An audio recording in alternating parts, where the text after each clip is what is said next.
afternoon, everyone. It is Wednesday, May 8th, and the calendar is officially flipped over to May. So if you're an auto racing fan like I am, that actually only means one thing. You've got an entire month at the Indianapolis Motor Speedway for the IndyCar circuit. We've got the uh, Indy essentially Grand Prix. It's a road course. They kind of take the speedway and they turn it into a road course. That's coming up this weekend. And then in 2 weeks is the granddaddy of them all, and that's the Indianapolis 500, the 108th running of the Indy 500. But there's a story that came out, and it's really gotten a lot more steam, and everything kind of came to a head this past weekend. Um, it's the worst kind of publicity that you could think of going into the biggest race on the IndyCar circuit, and really outside of maybe the Daytona 500 um, or the season-ending race in Formula One. It's the biggest story in all of motorsports, and that's the uh, cheating scandal that was uncovered by Team Penske, namely all three of their drivers, and that would be in no particular order. That was Scott McLaughlin, Scott Dixon, and defending Indy 500 champion Joseph Newgarden. Now, the last time I talked about IndyCar was when Newgarden won last year at the Brickyard. But the the scandal basically breaks down to um, all all IndyCar machines, as well as also in Formula One, they have something called a push to pass system. So I don't want to say it's a turbo boost, but what it does is it's a button on the steering wheel that they can push, and it essentially jacks up the horsepower of the vehicle. And depending on the race, the IndyCar circuit may sanction 150 seconds worth of push to pass. They may sanction 200 seconds, and a lot of that is kind of done in straightaways or in gradual turns. It's really not something that a driver wants to use going into a corner or through a chicane. Um, and this is definitely something that the IndyCar circuit can benefit from, since they've started using this in the last couple of years. And it's really also kind of come to light with Formula One since really 2022, as the IndyCar circuit uses a lot more ovals and tri-ovals, where there's a predominant amount of road courses in Formula One, which is why Formula One, they consider to be the best drivers in the world, and Max Verstappen is essentially the greatest driver on the planet right now, on any circuit, NASCAR, IndyCar, Formula One, you name it. But what was found is that on restarts and starts outright, the push to pass system is disengaged by IndyCar, uh, essentially their control. So it does not provide an unfair advantage on those restarts, because a lot of the times the push to pass system could be used by the driver because they dictate the pace laps, so the field doesn't go until he takes off.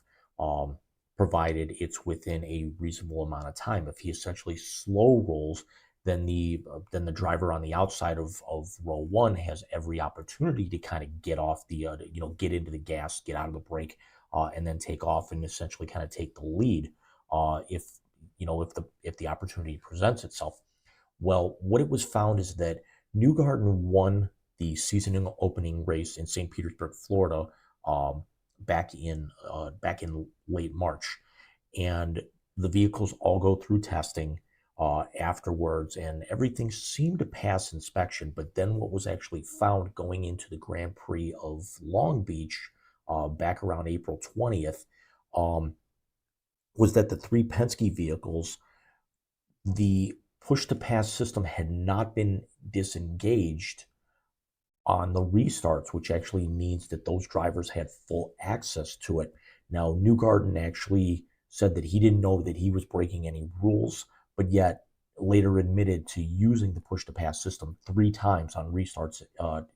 In that race at St. Pete, uh, McLaughlin was actually found to use it once.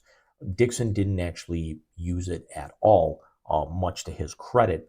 And what IndyCar eventually did is they kind of dropped the hammer once this was eventually found out.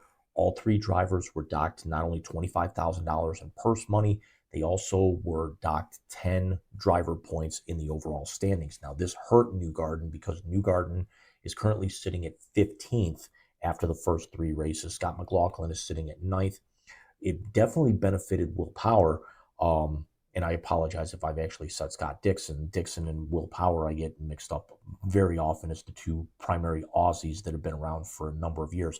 But Will Power did not use the push to pass system, and even though he was docked 10 points, he's still only sitting 1 point out of the overall lead going into the Indy Grand Prix this weekend at the Brickyard. But the other thing that happened is that four members of Team Penske were suspended for two races, and that would actually be team president Tim Cindric, managing director Ron Rzuski, and then engineers Luke Mason and Robbie Atkinson. And then not only does it kind of put all three of their drivers in the crosshairs on the track, it definitely starts to question the sanctity of uh, of the IndyCar circuit as a whole, especially going into a race where Roger Penske is the owner of the Indianapolis Motor Speedway. Yes, this is essentially a month at his home track, so to speak, where his drivers are involved in a major, major scandal. Um, so who's to say that somebody is not looking to take one, if not all three of these drivers out in the first 20 laps of the race?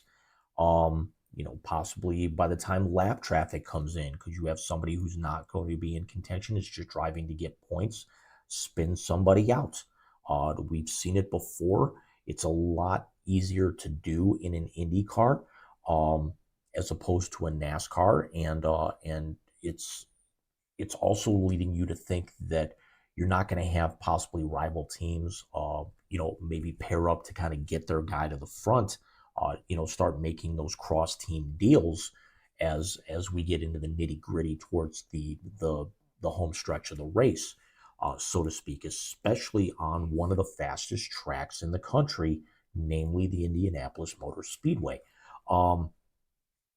The idea that Newgarden, first of all, said that he didn't know he was breaking the rules and then admitted to doing it, knowing that Newgarden's won two series championships and is a defending Indy 500 champion himself. Or I could have that backwards. Is completely ridiculous. But the only kind of saving grace that you might think is that the Penske drivers have kind of been out in front as they're testing a new chassis for the IndyCar circuit to start either later on this year or by at the absolute worst, the start of the 2025 season. Now, the IndyCar circuit has been using the same Dallara chassis since 2012, and this kind of all comes full circle because back in 2011, when the chassis was being developed, the driver who was primarily hired, so to speak, by IndyCar for the majority of the testing was the late, great Dan Weldon. Now, Weldon never really got a chance to experience the chassis out on the track because unfortunately Weldon was killed in that tragic accident at the season-ending race in Las Vegas at the close of the 2021 season. So they have been basically racing on Dan Weldon's tested chassis for the last 12 years.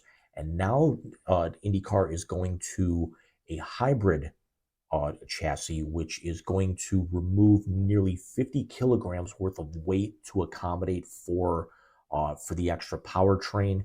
It's going to actually inject nearly 48 volts into the engine and certainly make it a lot more hybrid substantial. There's a lot of thought that this is going to dramatically reduce not only the emissions of the vehicles, it's going to reduce the amount of fuel that has to be used altogether, and it's also going to dramatically reduce pit stops. Now, in Formula One, I'm not sure if they use a hybrid, but with Formula One, the cars are constructed to where it may not be a 500-mile race, but there is really only one or two pit stops per vehicle per race. But when that happens, they're really only taking on tires. They're not taking on fuel unless there's a fuel leak. So that's why you never really see with a Formula One um, a pit stop that if the stop takes longer than usually 2 seconds, there's an issue. Whereas an Indy stop will take anywhere between 6 and 8 seconds. In NASCAR, it's upwards of 10 seconds at that time, because with the IndyCar, they actually jack the whole vehicle up, but you've actually got the fuel going into the vehicle. You've actually got um, you know, you got your tire changers. And there's only, I want to say, about 6 guys allowed over the wall, 6, maybe 7 guys allowed over the wall, whereas in Formula One, you've got 10, 12 guys jumping over the wall. NASCAR, they're not allowed because of the weight of the vehicle, to kind of use the term, the line from the legendary racing movie Days of Thunder. In IndyCar, the car weighs half as much and the tires are twice as wide, whereas in NASCAR, the car weighs twice as much and the tires are half as wide.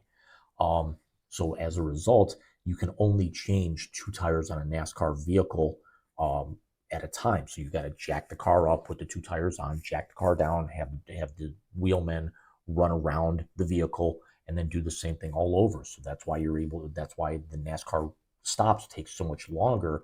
Whereas in Formula One, again, you've got 10, 12 guys hopping over the wall, and the majority of that stop is those guys trying to get to the other side of the vehicle to get the tires on. So you've got 4 guys out there with tires, you've got 4 jackmen, um, essentially with the air guns. So you've got 8 guys really just out there just changing the tires. IndyCar really doesn't kind of have that, because the tire person will jump the wall, the air jack will go up, they'll actually unjack, and then, so to speak. But but you'll also see a lot of the times that they'll actually want to get an extra little splash of fuel in there, so the tires will be changed, and then the spotter will actually kind of tell the driver to hold on as they try and cram a little bit extra fuel in there. Um, but so that's actually what the hybrid chassis is hopefully going to start reducing, is that when those tire men are completely done changing out the tires, they can actually move, and the fuel guy has essentially got the hose out of the vehicle completely, so they can just take off as opposed to stay there for that extra little splash. Um, so the idea of moving forward with the chassis is good, um, but for the most prominent team right now in the IndyCar circuit, certainly not the most prolific, I'll say, in terms of kind of recent successes. Um, for them to be involved with a scandal like this going into the biggest race of the entire season is really going to be very interesting to see how qualifying looks, how practice looks, and what would happen if McLaughlin was able to break through and take home the Borg Warner. What if Newgarden became the first back-to-back in a number of years? And actually not and got his second, which actually would also kind of put him into rarefied air, where I believe the last one to kind of do that was Takuma Sato, and that was, I want to say, 3-4 years ago now. So let me know what you guys think. Is this something where teams are now going to be targeting the Penske cars? Do you think that the punishment was too harsh? Was it not harsh enough? And Mike and I are going to be off for the Wise Guys this week for Mother's Day. We'll be back with you guys on the 18th, and I will see you guys here a little later on this week. If not very early next week, you might get a couple of appearances out of me next week, because I'll be on vacation from work and I'm going to have all kinds of extra time on my hands. And I'm also kind of working with a little bit new layout ideas kind of in my head for the Sports Note blog itself. So everybody take care, and I will see you soon.